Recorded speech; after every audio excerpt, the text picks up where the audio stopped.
वंदनीय मौसी जी लक्ष्मीबाई केलकर भारत के प्रसिद्ध समाज सुधारकों में से एक थीं। उन्होंने महिलाओं के उत्थान और राष्ट्र के प्रति गौरवबोध एवं दायित्व निर्माण के लिए राष्ट्र सेविका समिति नामक संगठन की स्थापना की। लक्ष्मीबाई केलकर का मूल नाम कमल था। विवाह उपरांत उनको लक्ष्मीबाई नाम मिला, किंतु लोग आदरपूर्वक उन्हें मौसी जी कहते थे।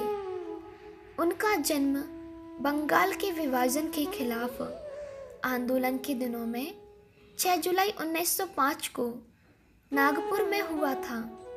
उस समय कौन जानता था कि साधारण सी दिखने वाली यह लड़की भविष्य में नारी जागरण का इतना बड़ा संगठन खड़ा करेगी जो विश्व में हिंदू गौरव को बढ़ाएगा। मुख्य बिंदु महिला परिवार और राष्ट्र के लिए प्रेरक शक्ति है। जब तक यह बल नहीं जागता, समाज प्रगति नहीं कर सकता है। लक्ष्मीबाई केलकर राष्ट्र सेविका समिति की संस्थापिका। यद्यपि राष्ट्र सेविका समिति को संघ की महिला इकाई के रूप में माना जाता है, किंतु समिति हमेशा संघ की विचारधारा से प्रेरित महिलाओं की विशिष्ट आवश्यकताओं पर केंद्रित एवं स्वतंत्र, समानांतर और संगठित रहती है। लक्ष्मीबाई केलकर ने इस संगठन की स्थापना 25 अक्टूबर 1936 को की। यह संगठन संघ संस्थापक पूजनीय डॉक्टर हेडगेवार की सलाह पर श्रीमती केलकर द्वारा एक स्वतंत्र महिला संगठन के रूप में शुरू किया गया। राष्ट्र सेविका समिति भारतीय संस्कृति और परंपराओं को बनाए रखने के लिए काम करने वाला विश्व का सबसे बड़ा हिंदू महिला संगठन है। राष्ट्र सेविका समिति देश भर में स्थित 5216 केंद्रों के माध्यम से संचालित होती है। इसकी सक्रिय सदस्यता 10 लाख के आसपास तक है। समिति अपने विभिन्न केंद्रों पर सक्रिय शाखाओं का आयोजन करती है, जहां तरुणियों एवं महिलाओं को गायन, नृत्य, योग, सांस्कृतिक मूल्य सिखाए जाते हैं और सैन्य प्रशिक्षण भी दिया जाता है। राष्ट्र सेविका समिति गरीबों और वंचितों के लिए आत्मनिर्भर साधन प्रदान करने के लिए 475 सेवा योजनाएं भी चलाती है। राष्ट्र सेविका समिति समाज में सकारात्मक सामाजिक सुधार के लिए हिंदू महिलाओं की नेता और अभिकर्ता के रूप में भूमिका विकसित करने पर ध्यान केंद्रित करती है। वंदनीय मौसी जी की जीवनी। लक्ष्मीबाई का जन्म वर्ष 1905 में नागपुर के महाल जिले में हुआ था। बचपन में उनका नाम कमल रखा गया था। उनके माता पिता भास्कर राव दाते एक सरकारी नौकर और यशोदाबाई एक गृहिणी थी। उन दिनों ब्रिटिश सरकार ने किसी सरकारी कर्मचारी के लिए लोकमान्य तिलक द्वारा लिखित केसरी जैसे साहित्य की खरीदी और अध्ययन को देशद्रोह के कार्य के रूप में देखा जाता था, लेकिन कमल की मां तिलक साहित्य खरीदती और सभी महिलाओं को एक संयुक्त पढ़ने के लिए बुलाती थी। इस प्रकार लक्ष्मीबाई का मातृभूमि के प्रति गहरा प्रेम, क्षमता, निडरता की भावना का विकास उनके माता पिता से हुआ। एक बच्ची के रूप में हिंदू अनुष्ठानों और कहानियों ने उनके युवा दिमाग पर एक अमिट छाप छोड़ी। वह मंदिर जाना पसंद करती थी। उन्हें मिशन स्कूल में भर्ती कराया गया, क्योंकि उनके घर के पास उपलब्ध वही एकमात्र विद्यालय था। लेकिन वह इस बात से परेशान हो जाती थी कि प्रार्थना की दिनचर्या में हिंदू देवी देवता शामिल नहीं थे और यद्यपि उन्होंने इससे सामंजस्य स्थापित करने की कोशिश की, लेकिन अंततः अपनी प्रारंभिक शिक्षा के बाद उन्होंने पुनः हिंदू मान्यताओं के अनुसार अपनी पूजा अर्चना आरंभ कर दी। वह छोटी उम्र में भी बहादुर और स्पष्टवादी थी। अपनी माँ को हर दिन दूसरी महिलाओं के साथ केसरी पढ़ने की बात सुनकर कमल में धीरे धीरे देशभक्ति और ब्रिटिश शासन के खिलाफ आक्रोश बढ़ने लगा। प्रारंभिक वर्षों में गाय संरक्षण अभियान और प्लेग नियंत्रण में सहयोग। जब महाराष्ट्र में गायों को वध से बचाने का अभियान चल रहा था तो युवा कमल ने मंदिर के पुजारी और दाई के साथ इस पवित्र धर्मभूमि में भाग लिया। इस अभियान ने उन्हें भाषण की शक्ति, विनम्रता का मूल्य और अपमान और किसी पवित्र कार्य को करते समय नकारात्मकता को सहन करने और संघर्ष करने की क्षमता सिखाई। महाराष्ट्र में प्लेग महामारी के प्रकोप के समय में उन्होंने बिना किसी भेदभाव रोगग्रस्त और पीड़ितों की सेवा करने में अपने माता पिता और दाई की सहायता की। उनके पिता बहुत ही समाज सेवी प्रकृति के व्यक्ति थे और उन्होंने प्लेग पीड़ितों का अंतिम संस्कार भी किया था, जिन्हें दूसरे लोग छूने तक से मना कर दिया करते थे। इन सभी अनुभवों ने उन्हें धीरज और संघर्ष के मूल्यों को सिखाया। वर्धा के एक प्रसिद्ध अभिवक्ता पुरुषोत्तम राव से उनकी शादी हुई। परंपरा के अनुसार उनका नाम बदलकर लक्ष्मीबाई कर दिया गया।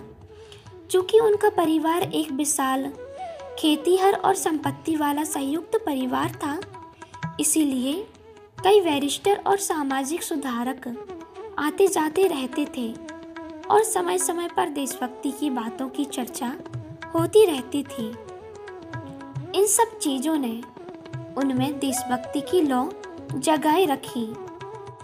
उन्हें महिला समकक्षों द्वारा संपर्क सभाओं में भाग लेने के लिए आमंत्रित किया जाने लगा।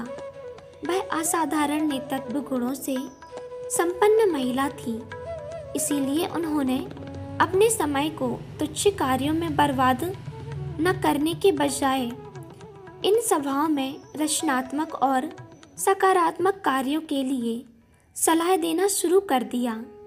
धीरे धीरे अन्य महिलाओं ने भी एक बदलाव लाया और वे भी समाचार पत्रों और पत्रिकाओं को पढ़ने और उन पर चर्चा करने लगी। वर्धा गतिविधियों का केंद्र। लोकमान्य तिलक के दुखद निधन के बाद महात्मा गांधी ने साबरमती को छोड़ दिया और वर्धा को अपने आश्रम के रूप में चुना। वर्धा के सेवाग्राम में देश भर के स्वतंत्रता सेनानियों के रूप में राजनीतिक गतिविधियों का केंद्र बन गया। इन सब घटनाओं से प्रेरित होकर लक्ष्मीबाई की देशभक्ति और भावनाएं और प्रबल हो गईं और उन्होंने अपनी देवरानियों और जेठानियों को स्वतंत्रता संग्राम में शामिल होने के लिए प्रेरित किया। उन्होंने इस पवित्र काम के लिए अपने जेवर भी दान कर दिए। दुर्भाग्य से उनके पति को तपेदिक का संक्रमण हो गया, जो कि उन दिनों एक भयानक और लाइलाज बीमारी थी और सभी प्रयासों से प्रार्थनाओं के बावजूद वह बच नहीं सके और वह मात्र 27 वर्ष की उम्र में ही विधवा हो गई। उनकी बड़ी बेटी की भी बीमारी से मौत हो गई। अपने दुख को अलग करते हुए उन्होंने घर का प्रबंधन संभाला और वित्तीय मामलों को नियंत्रण में लिया। सक्रिय और औपचारिक सामाजिक राजनीतिक जीवन का आरंभ। लक्ष्मीबाई ने अनुभव किया कि वर्धा में उनकी बेटी की पढ़ाई के लिए कोई लड़कियों का स्कूल नहीं था, इसीलिए उन्होंने कन्या विद्यालय की नींव रखने की दिशा में पहला कदम उठाया और इस प्रकार वर्धा में महिलाओं की साक्षरता का मार्ग प्रारंभ हुआ। उन्होंने कर्तव्य परायण और समर्पित शिक्षकों की खोज की और उन्हें अपने घर में परिवार के सदस्यों की तरह व्यवहार करते हुए आवास प्रदान किया। उन्होंने लड़कियों को साइकिल चलाने और तैराकी सीखने के लिए प्रोत्साहित किया। उन्होंने सेवाग्राम में प्रभात फेरियों, शाम की प्रार्थना सभाओं और प्रश्न उत्तर सत्रों से सूत कताई कार्यक्रमों में भी भाग लिया। इन दिनों के बीच गांधी जी ने महिलाओं से अपनी अवक्य आंतरिक शक्तियों की दिशा प्रदान करने के लिए सीता जैसे बनने का एक आह्वान किया, जिससे पुरुष राम बनने के लिए प्रेरित हो सके। गांधी जी के शब्दों से प्रेरित होकर उन्होंने रामायण का एक गहन अध्ययन किया। उन्होंने अनुभव किया कि रामायण काल के दिनों और सीता के अपहरण से महिलाओं को दमित करने की प्रवृत्ति जारी है। उन्होंने अपने क्षेत्र में नारंगी विक्रेता महिलाओं की दुर्दशा पर ध्यान दिया, जिनका अभिकर्ताओं द्वारा शोषण किया जाता था। वह इस बात से चिंतित रहती थी कि उत्पीड़ित महिलाओं की शारीरिक और आध्यात्मिक शक्ति कैसे बढ़ाई जाए। इस बीच उनके बेटे राष्ट्रीय स्वयंसेवक संघ में शामिल हो गए, जहां उन्हें शारीरिक और मानसिक अनुशासन, युद्ध कला आदि सिखाई गई और उनमें परिवर्तन और अनुशासन को देखते हुए लक्ष्मीबाई ने निर्णय किया कि महिलाओं के लिए एक समान संस्था की स्थापना ही उनकी समस्याओं का समाधान है। उन्होंने संघ संस्थापक पूजनीय डॉक्टर हेडगेवार जी से मिलने का निर्णय किया। डॉक्टर हेडगेवार उनकी शांत शक्ति और दर्शन से बहुत प्रभावित हुए। उन्होंने स्वामी विवेकानंद जैसे महान नेताओं के उदाहरणों के साथ महिलाओं को सशक्त बनने की आवश्यकता के बारे में उन्हें समझाने का प्रयास किया। डॉक्टर हेडगेवार ने उनकी निर्भीकता, संकल्प और महानता का अनुभव किया और उनसे पूछा कि क्या वह महिलाओं का नेतृत्व करने की जिम्मेदारी लेने के लिए तैयार है। उनकी स्वीकृति के बाद हेडगेवार जी ने महिलाओं के लिए संगठन की स्थापना की स्वीकृति प्रदान कर दी। उन्होंने इसका नाम राष्ट्र सेविका समिति रखा। उन्होंने कहा कि इस संगठन की विचारधारा पुरुषों के संघ के समान किंतु समानांतर होगी और यह स्वायत्त और स्वतंत्र होगी। आत्मविश्वास का बीजारोपण और मंच प्रदान करना। लक्ष्मीबाई ने अनुभव किया कि महिलाओं की उन्नति की दिशा में पहला कदम महिलाओं को भारत के गौरवशाली अतीत और राष्ट्रवादी मूल्यों के लिए गर्व के बारे में को प्रेरित करना होगा, क्योंकि महिलाओं ने विदेशी बंधन के कारण आत्मविश्वास की अत्यंत कमी हो गई थी और उन्हें ऐसा लगता है कि उनके मूल्य और आदर्श पश्चिमी विचारधाराओं से निम्न स्तर के हैं। वह अपने समर्पित कार्यकर्ताओं के साथ घर घर गई और उनसे खुद को राष्ट्र सेवा में शामिल करने का आग्रह किया। विजयदशमी के दिन राष्ट्र सेविका समिति का औपचारिक उद्घाटन किया गया था। उनके उत्साह से प्रेरित होकर महिलाओं ने साहस और आत्मविश्वास के साथ अपना नामांकन करना शुरू कर दिया। सभी सेविकाओं ने उन्हें वंदनीय मौसी जी के रूप में संदर्भित करना शुरू कर दिया और वह लाखों सेविकाओं के लिए एक आदर्श, विश्वास पात्र और मार्गदर्शक बन गई। उन्होंने शारीरिक और बाहरी अभ्यास के साथ खुद को मजबूत करना शुरू कर दिया।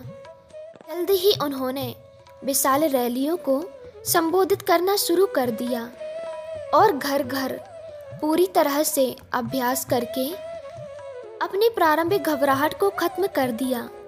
उन्होंने अलग अलग जगहों पर नए केंद्र और शाखाएं खोली और नए सदस्यों का संगठन में शामिल होने के लिए प्रेरित करने हेतु शिविर लगाए। कुछ समय पश्चात दुर्भाग्य से जब भारत का बंटवारा हुआ और तब उन्हें कई गंभीर और संवेदनशील मामलों से अपना ध्यान हटाना पड़ा। हिंदुओं को नैतिक, आध्यात्मिक और भौतिक समर्थन देने के लिए उन्होंने बहादुरी से सिंध तक की यात्रा की। कराची में उन्होंने पहली बार सांप्रदायिक घृणा और हिंसा को देखा। उन्होंने वहाँ की सेविकाओं को एकजुट और शांत होने का आह्वान किया। विभाजन के बाद पाकिस्तान से अनेक परिवार भारत आए। मौसी जी द्वारा उनके खाने रहने का प्रबंध मुंबई के परिवारों में पूरी गोपनीयता रखते हुए किया गया। ऐसा कहा जाता है कि इस अवधि के दौरान उन्हें एक सपना आया। इसमें एक पवित्र ऋषि ने उन्हें रामायण देकर शांति और सद्भाव के लिए काम करने का आग्रह किया। यह एक आध्यात्मिक चेतना की भावना के साथ जागृत हो गई और उन्होंने रामायण के प्रवचनों के अनुरूप समिति को एक नई दिशा देने का निर्णय किया। उन्होंने इस उद्देश्य से कई राज्यों की यात्रा की। वह एक ओजस्वी वक्ता थी और दर्शकों को मंत्रमुग्ध कर देती थी। उन्होंने भगवान राम के राज्याभिषेक तक के प्रसंग सुनाती थीं। उन्होंने सीता का अनुकरण करने के लिए महिलाओं को प्रेरित किया और साहस, शक्ति, पवित्रता और निर्भीकता के साथ परिवार, समाज और राष्ट्र के प्रति अपने कर्तव्य को बोध कराया। उनकी पुस्तिका और प्रवर्धनों ने लाखों लोगों को दिशा और जीवत्य जीने का उद्देश्य प्रदान किया। मौसी जी ने विभिन्न स्वास्थ्य चिकित्सकों और डॉक्टरों से परामर्श करके महिलाओं की आवश्यकता के अनुरूप स्वास्थ्य कार्यक्रम को तैयार किया, जिसमें योगासन, सूर्य नमस्कार शामिल थे। प्रार्थना सभाओं के लिए भारतीय इतिहास की महान महिलाओं की प्रेरित कहानियों को संकलित किया गया। इस उद्देश्य के लिए उन्होंने महिलाओं के शारीरिक और मानसिक विकास के विशेषज्ञ मार्गदर्शन और प्रशिक्षण के लिए एक संगठन, स्त्री जीवन विकास परिसर का गठन किया और सेविकाओं को संबोधित करने के लिए कई प्रतिष्ठित व्यक्तित्वों और डॉक्टरों को आमंत्रित किया। उन्होंने मराठी में एक पत्रिका सेविका का प्रकाशन शुरू किया, जो अब राष्ट्र सेविका के रूप में कई भाषाओं में प्रकाशित होती है।